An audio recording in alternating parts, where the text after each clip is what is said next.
reason I wanted to have you in is I think that inscription, and we can show it again, it speaks so much to every service member that is resting not only at Tahoma, but at all of our national cemeteries, more than a name on a wall, and each of them are. So I literally just want you to talk about the man behind the name on the wall, your dad, Steve. So my dad was more than a dad. He was our friend, he was our mentor, he was a superhero, really, to all of us. And I was drafted very young to go over to Korea, manned the DMZ over in Korea, then spent some time in the Army Reserves before going into law enforcement, which we have a family of police officers, 3 generations.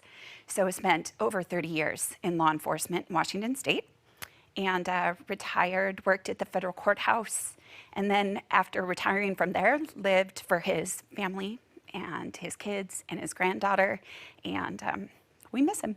Yeah, and I love the picture. This is a great picture too. Your dad, Steve, there. I love seeing the pictures of him when he first got drafted into the service, because he is so young. Can we put one of those back up?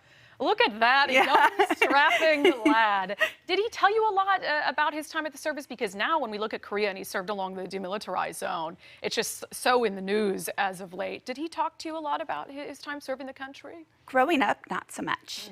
He had a lot of PTSD, nightmares, that sort of thing. So he really didn't talk about it until later in his life.